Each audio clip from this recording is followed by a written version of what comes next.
Close your eyes for a moment. Now imagine complete silence. No heartbeat, no breath, no light. Your body is still. Machines around you show a flat line. By every scientific measure, you are gone. But somewhere in that darkness, you're still aware. You can't move, you can't speak. Yet a strange clarity fills your mind. You know you're no longer inside your body, and still, you exist. Is this what we call death? Or is it the first glimpse of something beyond life itself? For centuries, humanity has feared that moment, the fading of consciousness, the final breath before everything turns black. But what if it isn't the end? What if awareness continues, silently watching as the body shuts down? Across the world, countless people have described this same moment. Their hearts stopped, their brains showed no sign of activity. Yet later they spoke of floating above their bodies, seeing doctors trying to revive them, and feeling drawn toward an overwhelming light. A light warmer than the sun, filled with love, peace, and an impossible sense of home. Science calls this the near-death experience, or NDE. Skeptics claim it's only chemical chaos in a dying brain, a surge of endorphins, a final hallucination before extinction. But others believe it's a door, a brief opening into a dimension where consciousness exists, free from matter. Some who return from that threshold say their lives are never the same. They lose their fear of dying. They speak of understanding, of connection, of realizing that everything, every thought, every life is part of one vast awareness. So what truly happens in that mysterious instant when the brain powers down, yet the mind refuses to fade? If consciousness can survive without a body, then maybe we've misunderstood what it means to be alive. Maybe death isn't darkness at all. Maybe it's awakening, a return to the infinite field where awareness was born. This is where our exploration begins. Welcome to Third Eye Nexus, where science meets the unseen and the boundary between life and death dissolves into light. Inside your skull lies an endless galaxy of neurons, billions of tiny sparks firing in perfect rhythm, weaving the symphony we call consciousness. Every memory, every dream, every heartbeat of emotion is nothing but electricity and chemistry dancing together. But then, the rhythm falters. Blood stops flowing, oxygen fades, and in less than 10 seconds, the orchestra of the mind goes silent. To science, this is the end, the point where the self disappears. Yet, what if that silence isn't the end at all, but a doorway? In recent years, researchers have recorded brain activity in patients at the moment of death. What they discovered shattered everything we thought we knew. Just seconds after the heart stops, a powerful burst of electrical waves surges through the brain, a final storm of energy, brighter and more organized than normal waking life. How can a dying brain create such intensity? Some say it's the brain's last defense, a chemical mirage easing us into nothingness. Others believe it's something far greater, the moment when consciousness detaches from matter and crosses into another field of existence. Imagine it. Time dissolves, reality bends, and for the mind within that moment, eternity unfolds. What feels like seconds to the living could feel like years, a lifetime beyond the body that might explain why those who return from death speak of vast, timeless realms, where thought moves faster than light and emotion feels like pure vibration. They describe clarity, peace, and presence beyond anything human. So what truly happens when the brain goes dark? Is it chaos or transcendence? Does the mind collapse or awaken? Somewhere in that brief silence, something beyond science begins to stir. And in the next chapter, we'll follow those who crossed that threshold and came back to tell the story. They say death is the end. But for some, it became the most vivid experience of their lives. Across hospitals, battlefields, and quiet homes, thousands of people have crossed the threshold of death and returned. Their stories are strikingly similar, too similar to ignore. It begins with detachment, a sensation of weightlessness, the feeling of leaving the body, watching from above as doctors rush, as machines beep, as loved ones cry. There is no pain, no fear, only calm awareness, pure observation.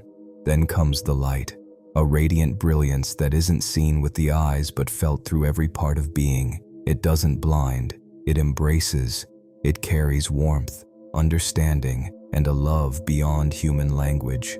Some describe entering a tunnel, moving toward that light as time dissolves into stillness. Others speak of vast landscapes, fields, cities, or dimensions made entirely of thought and emotion, and almost all share one overwhelming truth: they didn't want to come back.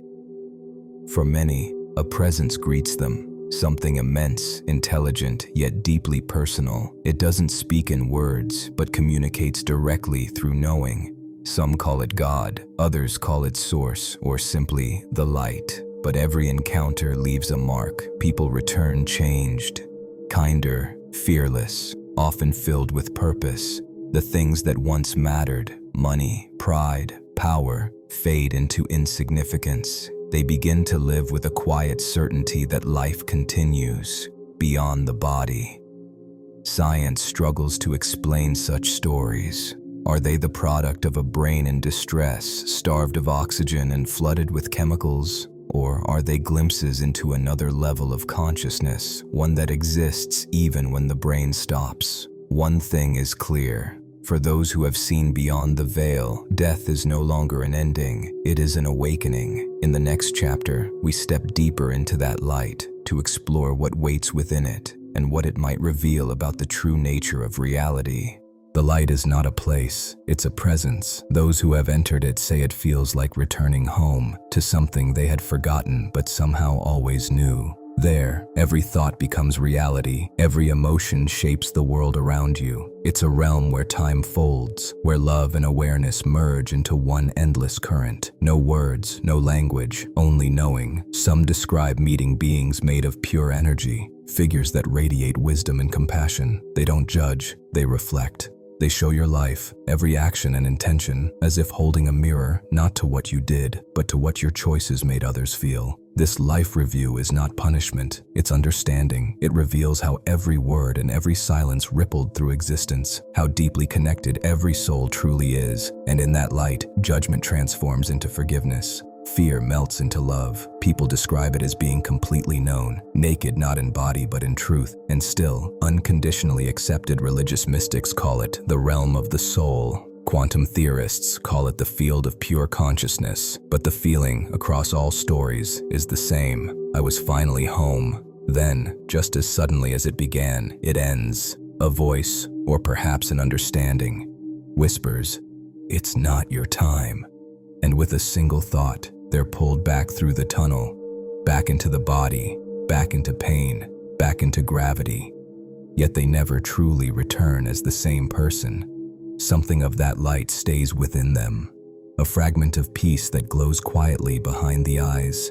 In the next chapter, we'll leave the realm of testimony and step into the laboratory to see how science is beginning to touch the edges of this mysterious, luminous truth. Science has always sought to explain consciousness, but perhaps it's not something inside the brain at all.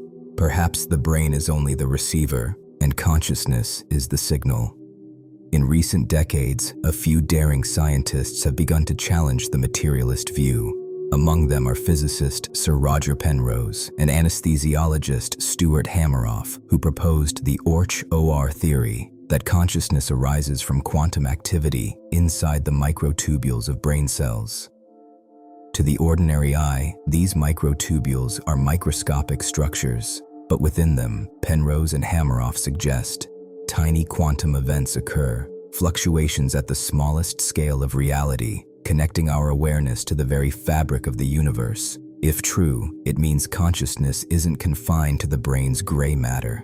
It's woven into space-time itself, like a signal broadcasting through the cosmos. The brain doesn't create awareness, it tunes into it. When the body dies, the receiver breaks, but the signal continues. This idea bridges two worlds once thought separate, neuroscience and spirituality. It suggests that the mind might not be produced by matter, but that matter itself emerges from mind. Some researchers now explore whether the quantum field could store memory and identity, what mystics for centuries called the soul. Experiments in near-death states, psychedelic studies, and even patterns of brainwaves during deep meditation hint that human consciousness might interact with this unseen field. To the skeptic, it sounds poetic.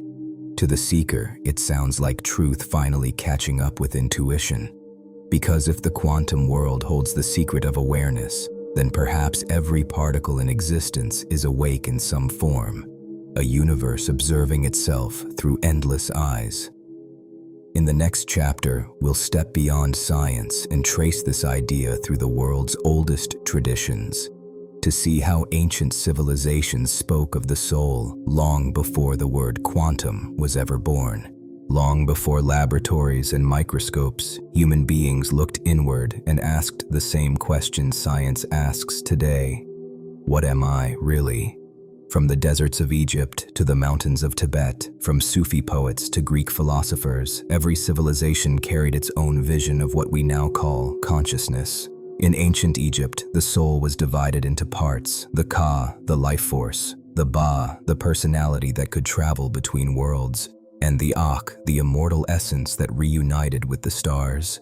Death, to them, was not extinction.